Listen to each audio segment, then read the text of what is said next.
Hello viewers, আসসালামু আলাইকুম। আজকের ভিডিওতে দেখাবো কিভাবে আপনার পিসি কিংবা ল্যাপটপে পাসওয়ার্ড সেট করবেন। খুব সহজেই কিভাবে পাসওয়ার্ড সেট করা যায় সেই বিষয়টি বুঝতে পারবেন।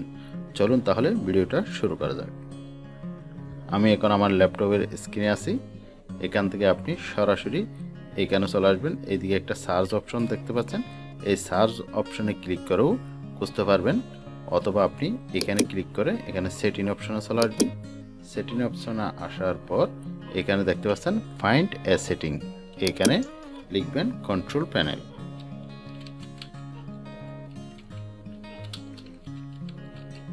কন্ট্রোল প্যানেল লিখে কিবোর্ড থেকে সার্চ করবেন। এখানে দেখতে পাচ্ছেন বাম পাশে কন্ট্রোল প্যানেল। কন্ট্রোল প্যানেলের উপর ক্লিক করবেন। এরপর এদিকে দেখতে পাবেন ইউজার অ্যাকাউন্ট। এই ইউজার অ্যাকাউন্টের উপর ক্লিক করে দিবেন। ইউজার অ্যাকাউন্টে ক্লিক করার পর আমরা এখানে দেখতে পাচ্ছি user account change account type. এখানে ইউজার অ্যাকাউন্টের উপর আরেকটা ক্লিক করে দেবেন। Change your account name, change your account type, manage another account. Your account name এখানে ক্লিক করে আপনার অ্যাকাউন্ট নেমটি চেঞ্জ করতে পারবেন, এবং চেঞ্জ ইউর অ্যাকাউন্ট টাইপ এখানে ক্লিক করে আপনার অ্যাকাউন্ট টাইপটি চেঞ্জ করতে পারবেন। ম্যানেজ অ্যানাদার অ্যাকাউন্টে ক্লিক করে আমাদেরকে পাসওয়ার্ডটি চেঞ্জ করতে হবে, অথবা এখানে নতুন পাসওয়ার্ড ক্রিয়েট করতে হবে। আমরা প্রথমে নামটি চেঞ্জ করে নিব। এখানে ক্লিক করব। এখানে লোকাল অ্যাকাউন্ট নেম ছিল ইউজার। এখন আমরা আমাদের পছন্দ মতো একটি নাম দিব।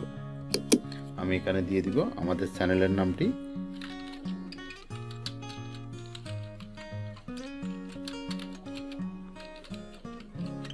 আমাদের চ্যানেলের নামটি দিয়ে দিলাম। এরপর চেঞ্জ নেমে ক্লিক করব। এই যে নামটি চেঞ্জ হয়ে গেল, এসএন ইউনিক টেক। এরপর এখানে ম্যানেজ অ্যানাদার অ্যাকাউন্টে ক্লিক করে উইন্ডোজ একটি পাসওয়ার্ড সেট করব। যখন আমরা কম্পিউটার ওপেন করব তখন সাথে সাথেই দেখা যাবে এখানে একটা পাসওয়ার্ড সেট করা আছে। ওই পাসওয়ার্ডটা দিয়ে এখানে প্রবেশ করতে হবে। ম্যানেজ অ্যানাদার অ্যাকাউন্টে ক্লিক করব। এরপর এখানে লোকাল অ্যাকাউন্টের উপর আরেকটা ক্লিক করে দিব।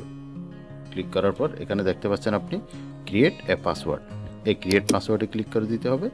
এরপর এখানে আপনি একটা পাসওয়ার্ড দিবেন। যেমন আমি একটা পাসওয়ার্ড দিয়ে নিচ্ছি। পাসওয়ার্ড দিয়ে নিলাম। যে পাসওয়ার্ডটা আপনি এখানে দিয়েছেন একই পাসওয়ার্ডটি আপনি কনফার্ম নিউ পাসওয়ার্ডে আবার টাইপ করে দিবেন। আবার টাইপ করে দিলাম। এরপর এখানে টাইপ এ পাসওয়ার্ড হিন্ট, একটা হিন্টস দিয়ে দিব।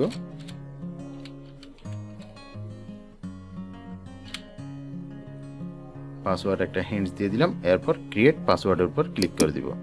এখন আমাদের পাসওয়ার্ডটি ক্রিয়েট হয়ে গেল। পাসওয়ার্ডটি আদৌ সেট হয়েছে কিনা সেটা যদি আমরা পুনরায় দেখতে যাই, তাহলে আমাদেরকে আবারও সেটিং অপশনে চলে যেতে হবে। আমরা সেটিং অপশনে আবার প্রবেশ করতেছি। সেটিং অপশনে আসলাম। এরপর এখানে এসে পুনরায় কন্ট্রোল প্যানেল লিখে সার্চ করতে হবে। কন্ট্রোল প্যানেল লিখে সার্চ করলাম। এই যে কন্ট্রোল প্যানেল চলে আসলো। কন্ট্রোল প্যানেলের উপর ক্লিক করব। আবার এখানে ইউজার অ্যাকাউন্টসের উপর ক্লিক করব। আবার ইউজার অ্যাকাউন্টে ক্লিক। এখানে দেখতে পাচ্ছেন পূর্বে ছিল এখানে ক্রিয়েট এ পাসওয়ার্ড, এখন ক্রিয়েট এ পাসওয়ার্ড এই অপশনটি উঠে গেছে। এছাড়া এখানে আরও দেখতে পাচ্ছেন পাসওয়ার্ড প্রোটেক্টেড। এখন যদি আপনি চেঞ্জ দ্য পাসওয়ার্ডের উপর ক্লিক করেন তাহলে এখানে দেখতে পাবেন কারেন্ট পাসওয়ার্ড দিতে বলতেছে, নিউ পাসওয়ার্ড এবং কনফার্ম পাসওয়ার্ড। তাহলে আমরা বুঝতে পারলাম আমাদের পাসওয়ার্ডটি অলরেডি সেট হয়ে আছে। ভিউয়ার্স, এভাবে আপনি খুব সহজেই আপনার পিসি কিংবা ল্যাপটপে একটা পাসওয়ার্ড আপনি দিয়ে আপনার কম্পিউটারকে প্রাথমিক অবস্থায় প্রোটেক্টেড করতে পারবেন। ভিউয়ার্স, এই ছিল আজকের ভিডিওটি ভালো লাগলে ভিডিওতে একটি লাইক দিয়ে দেবেন। আর আপনি যদি আমাদের চ্যানেলের নতুন দর্শক হয়ে থাকেন, আপনাকে আমাদের এই চ্যানেলটি সাবস্ক্রাইব করে রাখার জন্য অনুরোধ করা যাচ্ছে। দেখা হবে পরবর্তীতে আরও কোনো এরকম ইনফরমেটিভ ভিডিও নিয়ে। সে পর্যন্ত ভালো থাকুন। আল্লাহ হাফেজ।